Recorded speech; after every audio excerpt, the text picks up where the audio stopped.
Bonjour à tous, on se retrouve aujourd'hui pour un nouvel épisode de Bestial, la nouvelle série d'Ankama, et aujourd'hui on va attaquer l'épisode 3.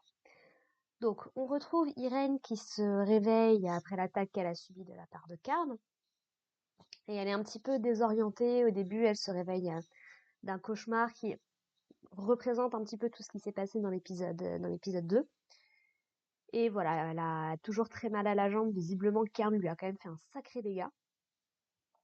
Et en gros, elle va brièvement avoir une vision de l'élante, ce qui prouve bien qu'effectivement leur connexion est particulièrement profonde et puissante, puisqu'en gros, donc elle va voir à travers les yeux de l'élante, alors que Karn du coup l'a attachée dans son bateau pour du coup la ramener à cette espèce de maître de cet oiseau qu'on avait rencontré dans l'épisode 1.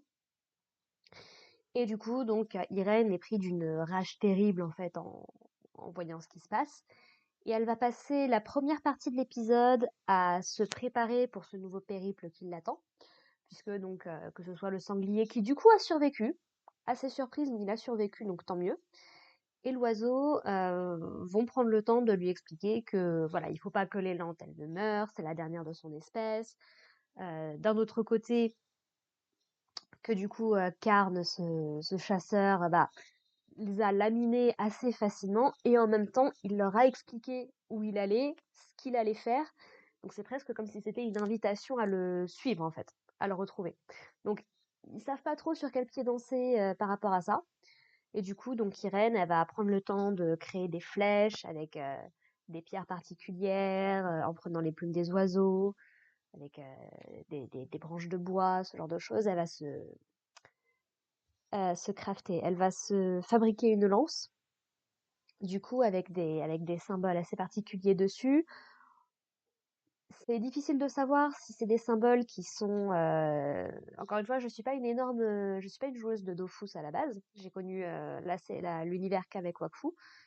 Donc, est-ce que c'est purement lié à la culture Osamodas, dont Irène fait partie, ou est-ce que c'est par rapport à la culture tout autour de l'Élante dont elle fait partie, probablement en lien avec Coqueline? Difficile à dire pour le moment, mais voilà. Elle se prépare bien comme il faut et elle est prête à récupérer les lentes. On va avoir une deuxième partie de l'épisode qui va se concentrer sur Karn, justement avec les lentes sur son bateau, en train de naviguer pour on ne sait trop où. Où en gros, donc, il lui donne à manger. Certes, il l'a attachée, mais voilà, il veut faire en sorte quand même qu'elle s'en sorte bien, puisque elle sait que le lien qui unit Irène et Lélant est tellement fort que s'il y en a une des deux qui meurt, ça va causer des problèmes. Et c'est là qu'il pose la main sur son ventre. On entend un battement de cœur. Et la série ne l'aurait pas confirmé dans cet épisode-là. J'aurais émis l'hypothèse, mais elle est lente. Attends un petit. Voilà, l'épisode le dit directement et on le comprend de par la mise en scène. Et du coup, donc ce que Karn nous explique, c'est que bah oui, non, lui, il va pas tuer les lentes alors qu'elle attend un petit. Il va attendre qu'elle mette bas. Et après, il s'occupera de son cas à la rigueur, tu vois. Ça prouve aussi qu'il a, voilà, un certain honneur, un certain respect pour la nature malgré tout, quoi. Et ouais, non, c'est sympathique à voir, c'est vraiment cool. Et donc du coup, bah, ça amène des tensions avec l'oiseau du coup qui lui a demandé de s'occuper de l'élante, puisque elle apparemment elle en a besoin assez rapidement, et elle va se trahir en expliquant qu'effectivement il n'y a pas de maître au-dessus d'elle ou quoi que ce soit. Non, non, c'est elle qui veut récupérer l'élante pour on ne sait pas trop quoi pour l'instant. Donc voilà. Et c'est ce moment que choisit du coup Irène pour débarquer avec Aros, je crois que c'est ça le nom de l'oiseau, l'énorme oiseau blanc là, magnifique. Et du coup, bon, bah, elle va attaquer directement avec des flèches. Et c'est là un petit peu le problème, on va dire, qu'il y a avec Irène, c'est que, bah, outre le fait que Karn, bon, a cette espèce d'énorme couteau de boucher, voilà, ça reste un yop. C'est vrai que attaquer avec des flèches et une lance, je suis pas sûre que ce soit la meilleure des solutions, même si clairement ces flèches sont particulièrement robustes. Elles arrivent à percer un tonneau. D'ailleurs, Karn qui est en mode dépression parce que c'est son meilleur cépage et tout, c'est terrible pour lui. Mais ouais, donc du coup, Irène se fait assez facilement dépasser, malheureusement.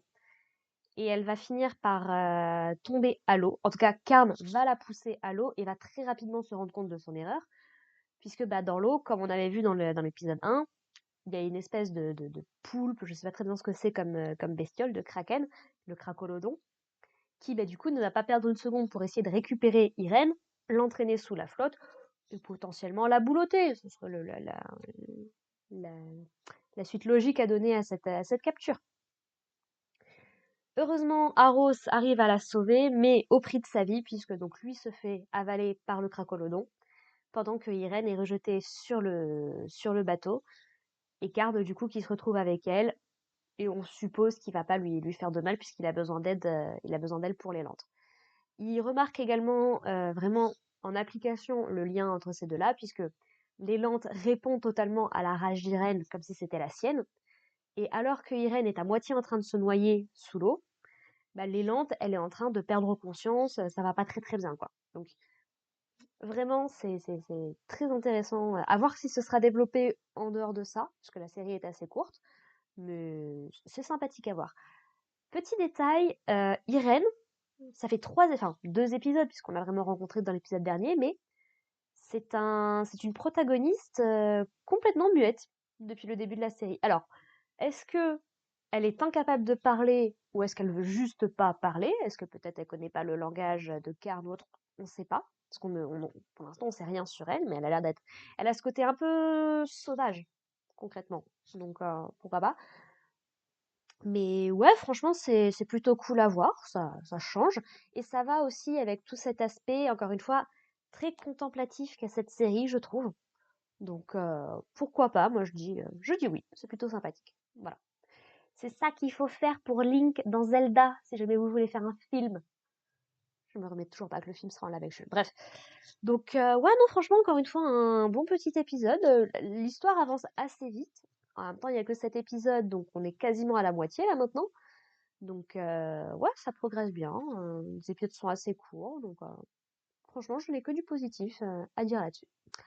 Voilà, voilà. Sur ce, bah, écoutez, je vous propose qu'on se retrouve la semaine prochaine pour attaquer l'épisode 8. Et puis, bah, en attendant, portez-vous bien. Allez, bye les gens.